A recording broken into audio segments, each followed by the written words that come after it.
What's up, bro? Yeah. Sure, bro. Did you see Plane? No. What'd you think of it?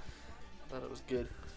I liked Mike Colter, Lily Krug, Daniela Pinata, Tony Goldwyn. He's actually really funny in the movie. That's good. Did you like it? Yeah, dude, he was sick. So, They pull out a 50 caliber and they just start blasting folk, and this dude flies like 20 yards. Me and Caleb were dying, bro. The whole theater was like, there was like actually a ton of people there. really? Yeah, Emerald and Brenna were there. What the heck? Yeah, they were like, we thought it was all right. Me and Caleb were like, it was sick. Is there playing in the movie? Yeah, How many? one. Only one? Yeah, I guess that's why it's not called Planes. I was just about to say that. Alright. Let's go. Plane. Hey, welcome back to my channel. My name is Carter Walker. I love talking about movies, music, games, comics. I love, anything to do with that. If you're interested in that, consider checking my channel out or whatever, how they say it. I just checked out Plane, the new Gerard Butler, Mike Colter action movie that just dropped kind of out of nowhere. I saw a few trailers for it. I just thought it looked kind of generic, but I heard some of the buzz that it was actually pretty decent, a fun popcorn flick, and it was $5 Tuesday, so my roommate and I decided to go check this one out, and I ended up really liking it. The movie stars Mike Colter and Gerard Butler. Gerard Butler is a pilot, and then Mike Colter is a convict that's being transported on Gerard Butler's flight for a crime he committed a long, long time ago. He just finally got caught for, and the plane ends up going down, and this is kind of what happens after. I expected a very simple movie about a plane that crashes and people start dying, the terrorists come, and it was actually surprising. There's a little bit more to it than that. I was very surprised.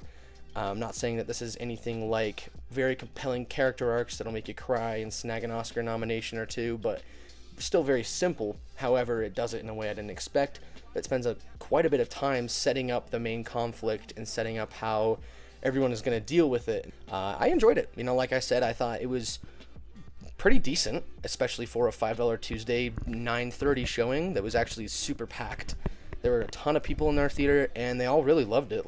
People were clapping and laughing, and bad guys would get obliterated, and some dude would go, and it was so funny. Some dude made that noise like 3 times throughout the movie, and when some good normal passenger just gets blasted, this dude just started dying, and I was like, I like this guy.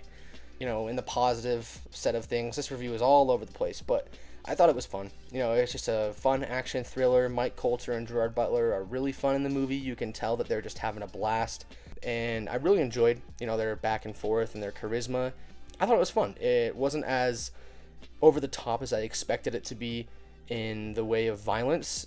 There was still a few scenes that go over the top that I thought were just hilarious, but it was a lot less self-serious than I expected. You can tell with a lot of the quick cuts or the zooms on people's eyes, like Gerard Butler's flying the plane and it zooms in on his eyes, and I just was like, that's funny.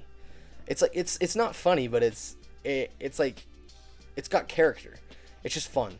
The movie knows what it is, doesn't have any qualms about being a January movie. It knows it's a fun, schlocky action flick, and it just delivers exactly what you want.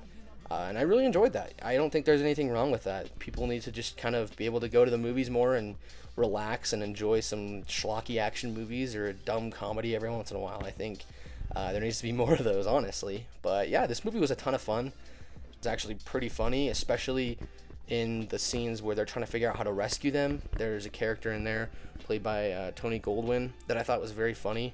He's very snarky and is just very direct with how everything is and how everything's going to play out, that I really enjoyed. There's no back and forth, very shady practices. It's like, you're an idiot, you lost them, you told them to do this, you're a freaking moron, here's the press conference we're going to do, I have freaking mercenaries dropping in right now to save them. Awesome, man. More of that, please. No more tiptoeing around everything, no more BSing. I just like it very straightforward. For the mix, I did think it took a little time to get started. It definitely sets up the plane. Oh my gosh, that sounds so stupid, but it's the title of the movie. It sets up the plane crash a lot, and it sets up a lot of time on the ground with them trying to figure out how to do everything. There's a lot of scenes of them trying to fix the plane, which I didn't really expect, but I didn't dislike. Honestly, I thought it was very nice to see just kind of a smaller moment between two characters. But however, it still does take quite a bit of time to get to what the movie actually markets itself as two people hunting down the terrorists or militiamen to save the passengers before it's too late. It does take quite a bit of time to get into that, which at first I was like, oh my gosh, like, come on, man. But I found myself enjoying it, so nothing too crazy. For the negatives, I'd probably just say the directing, there was too much shaky cam for my liking, especially in the plane crash scene. I do enjoy how it adds to the, manic, scary side of the plane, and it makes it realistic, but after a while it kind of makes me like motion sick. Like the camera is literally just like that over and over and over again. I bet I looked like a moron doing that, but that's how it looked like for the cameraman. Like Gerard Butler is bouncing up and down out of his seat, and I understand that that's what they were going for, however, but I think they could have dropped it going into the part where they're not in the plane, because sometimes in the action it's hard to follow because the camera's bouncing up and down so much. But yeah, I enjoyed it. I mean, there's not a ton of very memorable action scenes apart from something with the sniper and Mike Colter with a sledgehammer. I thought that was awesome. The first hand-to-hand combat fight with Gerard Butler is pretty good. Other than that, the combat, violence, action isn't very memorable, but it is quite enjoyable. I really need to come up with some rating system, like how Sean Chandler does it, where there's a letter grade and an entertainment scale. Certain movies are very different, but The Plane, however, it knows exactly what it is. It's like Megan. It knows what it is, knows what it wants to do with the audience, and it does it very well. There's a few missteps along the way, however, I don't think you can go wrong with this movie. If you're looking for a fun night at the movies or just some, mindless action to go see, I'd recommend Plane. Nothing too special, nothing too crazy, but it's a great time at the movies, and I really enjoyed myself. Everyone else at the theater did too. Everyone looked like they were having a good time. So overall, I'd probably give it about a 6.5, 7, and I'll figure out the rest of that grading score as my channel evolves. However, it's a pretty good movie, man. I enjoyed it. It's a good time. Anyways, best movie of 2023. Thank you for stopping by, guys. If you have any comments, or did you see Plane, let me know down below. If there's any other movies you'd like me to watch, anything else you'd like me to review, any lists, go ahead and tell me. I would love to be able to hear from you guys. In the meantime, keep an eye out for my top 10 most anticipated films of 2023.